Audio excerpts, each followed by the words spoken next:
Kenapa dekat Malaysia kita panggil orang Jawa, orang Banjar, orang Bugis semua Melayu. Tapi dekat Indonesia kita tak. Diorang cakap bukan Melayu. Diorang tak salah. Dan kita tak salah. Sebab berlaku ketika abad ke-17 ke-18, satu proses Melayunisasi berlaku dekat Semenanjung. Tapi tak berlaku kat Indonesia. Itu daripada segi asimilasi. Kalau warna kulit, evolusi yang berlaku untuk dekat utara, dekat Eropah utara, tempat dia lebih sejuk, cahaya matahari jarang masuk, jadi tidak memerlukan melanin dalam badan seperti mana dekat Afrika ada khatulistiwa. Orang khatulistiwa kulit kita macam ni.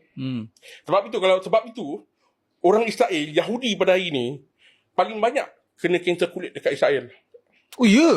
Sebab diorang daripada Eropah. Pendatang dari Eropah yang datang, yang di mana kadang kulit diorang tidak ada sistem pertahanan terhadap cahaya matahari yang terik padang pasir dan sebagainya. Orang Palestin dah beribu tahun dekat situ. Nenek moyang diorang dah develop sistem imun kepada tu. Yo, this is so interesting. Okay, Justin. So maksudnya sekarang ni orang-orang yang pertama ke Afrika, dia keluar daripada Afrika. Okay, sebab memang kat Afrika dulu kan? Yeah. Okay, sebab saya nak tanya macam ni.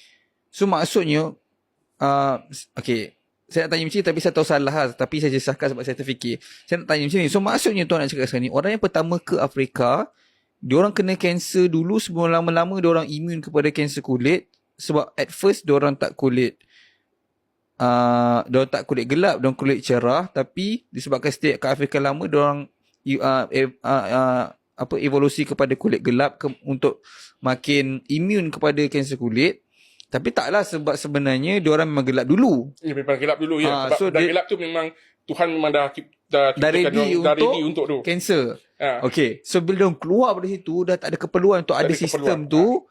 Kemudian diorang hilang kelebihan tu, membuatkan so bila diorang keluar daripada Afrika dan diorang hilang kelebihan untuk tahan sistem matahari sebab diorang tak perlukan. Tapi kalau muka diorang pun berbeza.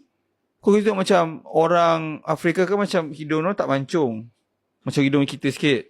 Tapi kalau kat Europe semua ni hidung diorang mancung. So maksudnya ada keperluan untuk hidung diorang jadi mancung lah, membuatkan diorang evolusi macam tu lah. Keperluan tu aku kena check balik. Itu soalan kau tu memang tu. Aku pun dia ada contohnya mata, kenapa mata sepet orang Cina dan sebagainya. Ada kaitan dengan tu. Ada kaitan dengan tempat tu. Ada kaitan, contohnya kalau dekat Tibet, saintis buat kajian, kalau orang dekat Tibet tu, dia punya ketahanan pada paru-paru dia dah berevolusi daripada orang biasa. Dia punya tekanan udara yang tinggi dan sebagainya. Ataupun kalau kita pergi dekat Sabah, bajau laut, dia punya paru-paru dia punya limpa dia untuk terap oksigen dan sebagainya. Jadi benda yang samalah. Aku tak baca kenapa perubahan hidung yang sebagainya. Tapi yang aku tahu organ-organ, warna kulit dan sebagainya memang mempengaruhi lah kepada tu. Sebab tu setiap bangsa berbeza. Lagi satu kena tahu, orang Eropah dengan Asia ni ada DNA Neanderthal yang tinggi. Maksudnya? Neanderthalisis. Yang Homo neanderthalisis. So, maksudnya bukan manusia yang sebenar? Tak, bila keluar pada Afrika, ada yang rombongan Homo sapien yang keluar pada Afrika ni 300,000 tahun dulu, dia pergi ke Eropah. Dekat Eropah ada Homo neanderthalisis. Homo neanderthalisis ni kadang-kadang kita warisi trait daripada diorang.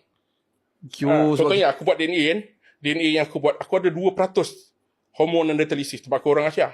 Tapi orang Afrika tak ada. Sebab Homo neanderthalisis bukan berasal pada Afrika.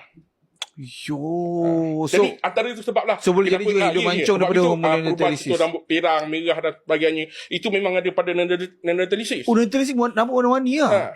Dia rambut pirang tu dia dan salah satu daripada sebab keperluan untuk dekat dekat Eropah. Sebab kat Eropah ada sebab kenapa rambut warna blonde. Sebab kenapa freckles.